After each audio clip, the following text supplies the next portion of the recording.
స్వస్థతశాల ఇది నా యేసు నివసించశాల.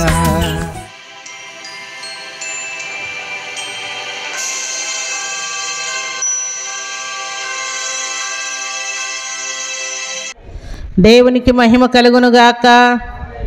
సర్వశక్తిమంతుడు అయినటువంటి దేవాతి దేవుడు ఈ ఉదయకాల సమయంలో యెషయా గ్రంథము 54వ అధ్యాయం 10వ వచనాన్ని చదువుకుందాం. పర్వతములు తొలగిపోయినను, మెట్టలు తత్తరిల్లినను, నా కృప నిన్ను విడిచిపోదు. సమాధాన విషయమై నా నిబంధన తొలగిపోదు అని నీ యందు జాలిపడు యెహోవా సెలవిచ్చుచున్నాడు. దేవునికి స్తోత్రములు కలుగునుగాక. దేవునికి మహిమ కలుగునుగాక. ఈ శ్రేష్టమైన మాట సర్వాధికారి మనందరి జీవితాల్లో నెరవేర్చునుగాక. ఇంట బయట సంఘంలో సమాజంలో మీకు కలుగుతున్నటువంటి ప్రతి విధమైన అభ్యంతరాలు, ఆటంకాలు, అవమానాలు, అనారోగ్యాలు, దరిద్రతలు, శత్రువుల భయాందోళనలు, ఎన్ని పరిస్థితులు వచ్చినా కూడా నేను నీకు వాగ్దానం చేశాను కదా, నేను నీకు ఒక మాట ఇచ్చాను కదా, ఆ మాటను తూచ తప్పకుండా నెరవేరుస్తాను. ఇది నెరవేర్చడానికి మీకు ఎన్నో ఆటంకాలు వస్తాయి, అభ్యంతరాలు వస్తాయి. దేవుడే నన్ను విడిచిపెట్టాడేమో అన్నంత అనుమానాలు కూడా మీకు వస్తాయి. కానీ పర్వతములు తొలగిపోయినను, మెట్టలు తత్తరిల్లినను, నా కృప నిన్ను విడిచిపోతున్నాడు.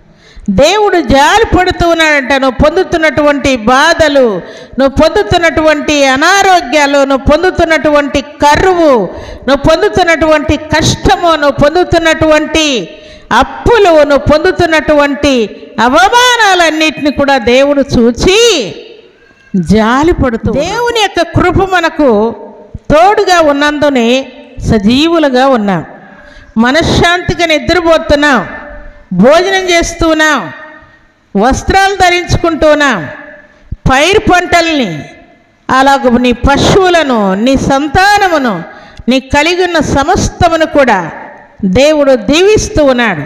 అలాగే విద్య, బుద్ధి, ఉద్యోగాలు, ప్రమోషన్లు, అన్ని విషయంలో కూడా దేవుడు కృప వెంబడి కృప చూపిస్తూ ఉన్నాడు.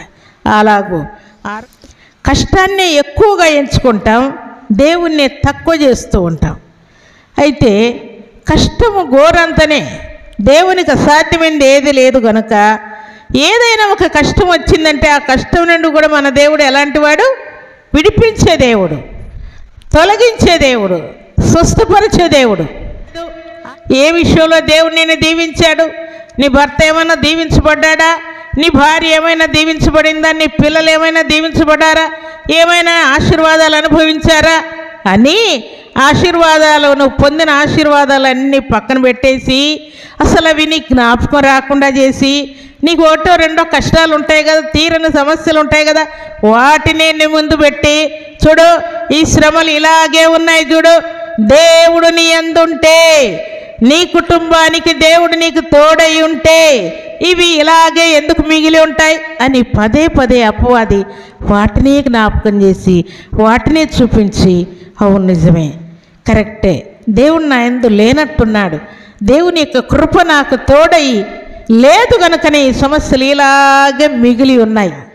చాలామంది నాకు ఫోన్లు చేసి ప్రార్థన చేయించుకునేటప్పుడు, మా సంవత్సరమైందమ్మా నేను ప్రార్థన చేయడం మానేశాను, వాక్యం చదువుకోవడం మానేశాను, దేవుని మందిరానికి వెళ్ళడం మానివేశాను, అలా అప్పుల్లో పడిపోయి మేం మేలు చేసిన వారే మాకు రివర్స్ అయిపోయి మేము అప్పు కట్టినా కూడా వడ్డీలకు వేసుకొని మేము ఇల్లు అమ్మే పరిస్థితి తెచ్చారు, పొలం అమ్మే పరిస్థితికి తెచ్చారు. మాకున్నటువంటి మిగిలి ఉన్న వెండి, బంగారాలు, డబ్బు అంతా కూడా కోల్పోయేటట్టుగా చేశారు. ఇదంతా జరుగుతూ ఉంటే కూడా దేవుడు మౌనంగా ఉన్నాడు. దేవుడు మా పక్షంగా ఉంటే మాకు అన్యాయం జరగకూడదు కదా అంటూ ఉన్నారు. ఏదైనా శ్రమ రాగానే దేవుడు నా యందు లేడనేటువంటి ఆలోచన మనది కాదు ప్రియులారా. మనం ఎప్పుడు దేవుడు నా యందు ఉన్నాడు, దేవుడు నాకు సహాయం చేస్తాడు, నాకు మేలే చేస్తాడు అని విశ్వాసంతో ఉంటాం. నా దేవుడు నాకు ఘన విజయం ఇవ్వబోతూ ఉన్నాడు. కృప వెంబడి కృప, కృప వెంబడి కృప అనుగ్రహిస్తూ ఉన్నాడు. ఇక్కడ ఒక సందర్భాన్ని మీకు జ్ఞాపకం చేస్తాను ప్రియులారా. ఒకానొక ఉద్యోగస్తుడు దేవుని నమ్ముకొని దేవుని యొక్క నీతి మార్గంలో నడుచుకుంటూ ఉన్నాడు. చాలా పర్ఫెక్ట్గా నీతిని అనుసరిస్తూ ఉన్నాడు. ప్రార్థనాపూర్వకంగా ఉంటూ ఉన్నాడు. వాక్యం వింటూ ఉన్నాడు. వాక్యం చదువుతూ ఉన్నాడు. క్రమం తప్పకుండా దేవుని యొక్క మందిరానికి వస్తూ ఉన్నాడు. అన్ని విషయంలో పర్ఫెక్ట్గా ఉంటూ ఉన్నాడు. దేవుడు ఆయన ద్వారా మహిమ పొందాలి అనుకున్నాడు. దేవా, నీవు నాకున్నావు గనక నేను నీతి మార్గంలో సత్య మార్గంలో నడుచుకునే కృపనిచ్చావు. నా ఉద్యోగ విషయంలో కూడా కృప చూపించావు. నా ఫ్యామిలీ అంతటిని కూడా ఇలాగ దీవిస్తున్నావయ్యా, నీకు వందనాలని దేవునికి వందనాలు తెలియజేస్తూ ఉన్నాడు. అయితే ఒకానొక దినాన ఆయన ఆఫీస్కి వెళ్ళిన తర్వాత ఆఫీస్లో ఉన్న వ్యక్తులు నిన్ను ఉద్యోగం నుండి తీసేశారంట అని చెప్పారంట. సడన్గా చెప్పేసరికి నేనేం చేశానని, నా తప్పేంటి, నా దోషం ఏంటి, నేను చేసిన పొరపాటు ఏంటి, ఎందుకు నన్ను ఉద్యోగంలో నుండి తీసివేశారని అందరినీ అడుగుతూ ఉన్నాడు. అంటే ఏమో తెలియదు, అధికారుల నుండి లెటర్ వచ్చిందంట, కాబట్టి నిన్ను ఉద్యోగం నుండి తీసేశారంట అని చెప్పారంట. ఆయన ఇంటికి వచ్చిన తర్వాత ఇంట్లో ఉన్నటువంటి భార్య పిల్లలందరూ కూడా తెల్లవారిన తర్వాత ఏంటి డ్యూటీకి వెళ్ళట్లేదు ఏంటి అని అడుగుతూ ఉన్నారంట.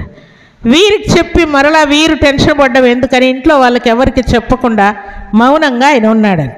వారం అయిపోయింది, 10 రోజులు అయి నన్ను జాబ్లో నుండి తీసేశారని చెప్పాడంట. అందరూ బాధపడుకుంటూ ఏడ్చుకుంటూ దుఃఖపడుకుంటూ ఉన్నారంట. యథాప్రకారం ప్రార్థన చేసుకుంటూ, యథాప్రకారం వాక్యం చదువుకుంటూ, యథాప్రకారం దేవుని మందిరానికి వస్తూ ఉన్నాడు. 1 year అయిపోయింది, 2 years అయిపోయింది, 3 years అయిపోయింది, 4 years అయిపోయింది, జాబ్కు పిలవట్లేదంట. అలాగే ఆయన ఆ పని ఈ పని చేసుకుంటూ పిల్లల్ని భార్యని పోషించుకుంటూ ఉన్నాడు. దేవుని యొక్క కృప ఆయన మీదకి దిగిందంట. 10 years అయిన తర్వాత 10 సంవత్సరాల తర్వాత ఆయనకు లెటర్ వచ్చిందంట. ఎవరెవరిని ఉద్యోగం నుండి తీసివేశారో వారందరినీ మరలా జాయిన్ చేసుకోండి. 10 సంవత్సరాల నుండి వారు ఉద్యోగానికి రాకుండా ఇంటి దగ్గరే ఉండి చాలా కష్టపడి ఇబ్బందుల పాలై అప్పుల పాలైపోయి చాలా ఇబ్బంది పడ్డారు కదా, 10 సంవత్సరాల నుంచి రావాల్సినటువంటి అమౌంట్ అంతా కూడా ఇచ్చేస్తున్నాము అని లెటర్ వచ్చిందంట. అప్పుడు ఆయన ఆఫీస్కి వెళ్ళాడంట. వెళ్తే వారు అన్నారంట, నువ్వెంత అదృష్టవంతుడవయ్యా, 10 సంవత్సరాలు డ్యూటీ చేయకపోయినా కూడా 10 సంవత్సరాల అమౌంట్ నీకు వచ్చింది.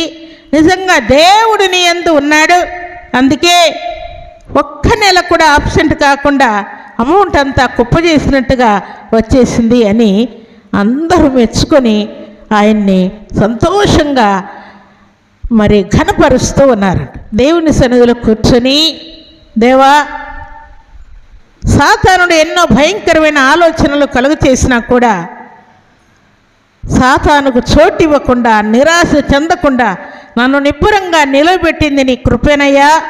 అందుకే నీ కృపను బట్టే 10 సంవత్సరాల తర్వాత కూడా నాకు అన్యాయం జరగకుండా న్యాయము తీర్చి నీ సహాయం నాకు పంపించావయ్యా అని హృదయపూర్వకంగా దేవునికి కృతజ్ఞతాస్తుతులు చెల్లించాలంట.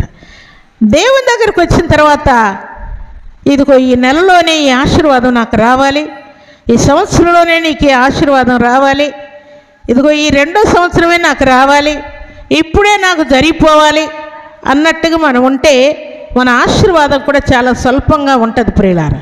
అయితే అలా కాకుండా దేవుని యొక్క ఆశీర్వాదం అనుభవిస్తున్నటువంటి దేవుని ప్రజలు లేక భక్తులు మనకు నేర్పుతున్నటువంటి పాఠం ఏంటి అని అంటే, మనం నిరీక్షించాలి. దేవుని పట్ల విశ్వాసం ఉంటే నిరీక్షణ కలిగి ఉంటాం. దేవుడు నాకు ఇచ్చినటువంటి మాట తప్పకుండా నెరవేరుస్తాడు. ఎందుకంటే పర్వతములు తొలగిపోయిన, మెట్టలు తత్తరిల్లిన నా కృప నిన్ను విడవదన్నాడు కదా దేవుడు. తప్పకుండా ఆయన కృప నాకు తోడై ఉంటుంది. ఆయన కృప ద్వారా ఏదో ఒక దినాన దేవుడు నన్ను హెచ్చిస్తాడు, దీవిస్తాడు, గొప్ప చేస్తాడు. పరిపూర్ణ విశ్వాసంతో మనం ముందుకు వెళ్ళాలని పరిశుద్ధాత్మ దేవుడు కోరుకుంటున్నాడు. ఈ శుభదినాన ఏ కృపను పొందుకుంటే నువ్వు సంతోషంగా ఉంటావో, ఏ కృప ద్వారా నువ్వు దీవించబడతావో వాటన్నిటిని కూడా సమృద్ధిగా దేవుడు నీకు ఇవ్వబోతూ ఉన్నాడు.